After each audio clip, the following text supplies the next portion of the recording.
Hi, welcome to day 3 of the 12 days to Christmas, ways of communicating and making your Christmas better and being able to address those things, those areas and aspects of your life towards Christmas that you are not particularly comfortable with. So we've looked at the area of your life, identified the area specifically in video 1 of what was troubling you.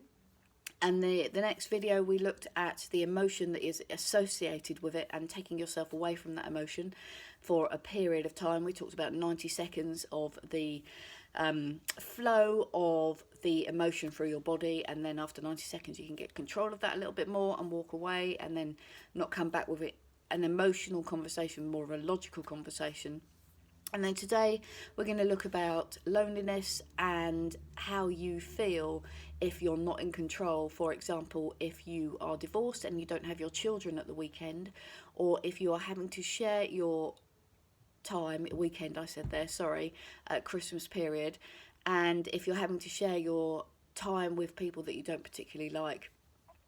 So first of all, I am sure there are some of you who find Christmas very difficult for whatever reason. Perhaps you've experienced a loss around this time of year, perhaps you don't have the kids with you, perhaps you are finding yourself on your own, or perhaps if you're a slightly older person, elderly, and can't get out of the house anymore and most of your friends and relations have sadly died, you might also be finding that quite a struggle. So there's a couple of areas around that you can do to help yourself. But first of all, let's address the actual emotion, because the more you can get control of your life. Sorry, I've got a bit of a cold today, so if I'm not coming across very clearly, I apologise for that. If you can get hold of the emotion or identify the emotion and start to take back a little bit of control, then it's easier for you to manage. So on a day-to-day, if you think of a situation where you're out of control, like you go to work and you have change and it's not expected, or there's something about your day that doesn't quite go the way you had planned and it shifts how you deal with it, if you're able to, during that time, stop yourself from going into that emotional period, that emotional state, and say, okay, what exactly is it about this that I'm feeling uncomfortable with, and identify it, then you can put in a strategy, a mechanism to deal with it. Now, the greater the loss, the harder it is to deal with, of course. And we go through what I call a disappointment change cycle. Some of you will know this as a grief cycle. And when something happens, when a change happens or a disappointment, or we experience a big loss, we go through different stages. Now, you can Google this on the internet. It's under the grief cycle for you to get the picture of it.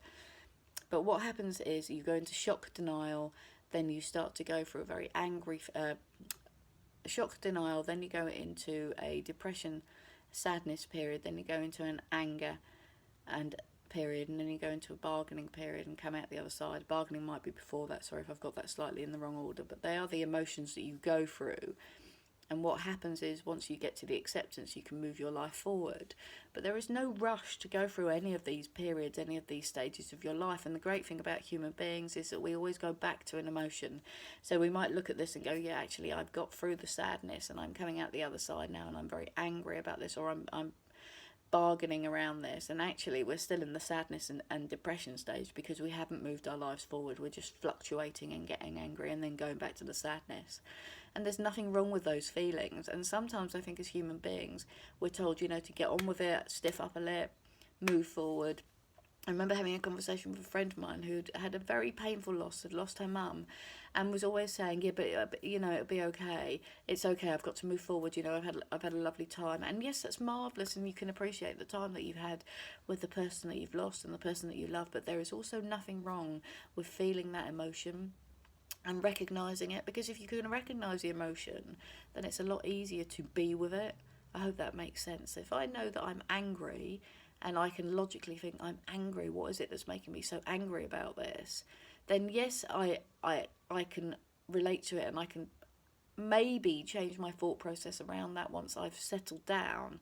But I can be angry, so I can take myself away from the situation, be self-aware enough to take myself aware, and then I can go and shout and I can swear if I want to, or punch the pillow, or share it, or offload with somebody that I really trust and I'm really comfortable with. And it's the same with depression and sadness. You can be in that moment. You can be sad. It's okay to be sad. Now, proper depression is a completely different thing. It's a clinical, mental health illness. But sadness and that feeling flat and struggling to get out of bed to start your day because you've experienced a big loss, that's okay. And so don't be afraid to be in the emotion, and don't be afraid to feel that emotion and for it to be as you move forward. You know, they say time is a great healer. Once you're in the space, you never think you're going to get over it because it hurts like mad. And some people don't ever get over it, sadly. And some people go on to do other things because of the pain. But if you can recognise the pain and what's triggering it, sometimes you can then deal with the emotion much better and move your life forward one step at a time. There's sometimes there's such a rush to go, well, I should be feeling okay now. I should be okay. I should be okay to go to work. I shouldn't cry whenever I talk about the person that I've loved. But it's okay to do that. The other thing is if you are in a relationship where you are not having the children for Christmas. So I'm a step parent, I can relate to this. I see my partner and the pain it causes, and also I feel the same sort of pain and frustration when I can't have the 11-year-old in my life that I love dearly around at Christmas, because Christmas is a very special time for children. And so we have to find ways of dealing with that, whether we create a Christmas beforehand or just after, and how and when we will see her and spend the best time with her. So if you are in that situation as well, and if you're building up to Christmas and you are going into that blame and anger and frustration, perhaps your partner left you, I don't know, and because of that you feel that it's their fault that you're having to deal with this because they've got the kids, and actually if it had been up to you, you'd have all stayed as a happy family, and you're dealing with those emotions as well. So when we talk about this is a difficult time of year for me, I don't like this time of year, this is difficult. Think about, rather than just saying this is a difficult time of year for me, think about what it is exactly that's making it so difficult for you. And if it is the void and the loneliness that you struggle to deal with, as well as all the anger and frustration that goes up with any emotional breakdown, if it is that, then there are ways that you can put in a strategy, again, to help you with your life. And I talk about strategies and goals, and it sounds like, well, hang on, that's very formal. But it's been proven psychologically that if you have a goal to move towards or a strategy to deal with something, you're more likely to stay within those parameters and those boundaries. And so you'll keep in line, you'll keep heading towards your goal. So if you know that you get lonely on Christmas Day, you can implement something now to start taking the edge off that loneliness. And that might be that you go to your friend's house, that might be that you treat yourself, you know, our lives are really busy, so it might be that you just take time out for you on that day and just have a big box set day of me. Or it might be that you go and volunteer. There are a lot of charities out there on Christmas Day who are looking for people to come and help them.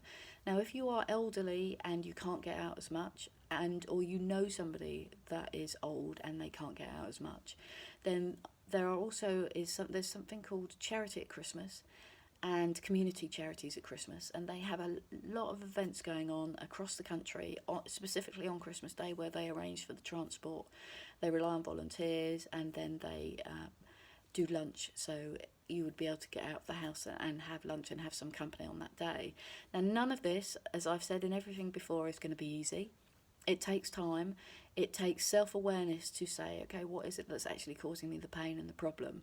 And if you haven't dealt with a loss, then perhaps that might be an area that you want to address, and you want to sit down and get some help and some counselling around that. Still, in this country, we're not great at saying, hey, you know what, I really need a hand here.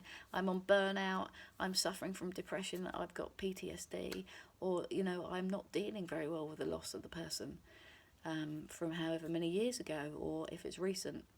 There is help out there for you to get as well, so don't be afraid to step into that unknown and get the help. And don't always think, you know, I have to do this on my own, because you don't. There are plenty of people out there that will help you to take those steps forward and help you to gain the control back, because it's often the control that drives us, and the lack of the control that causes the fear, and then the fear that causes the emotions, because we don't know what to do. And when we don't know what to do, it's very difficult for us to see a way ahead, to see a clearer path ahead. So I hope you found that useful. So if you are very emotional and you've had a big loss, then don't be afraid to be in the emotion. Once you can get back to being into a logical human brain, think about what exactly was it there that caused that emotion, and then recognise again how that manifests itself in your body so that you can address it.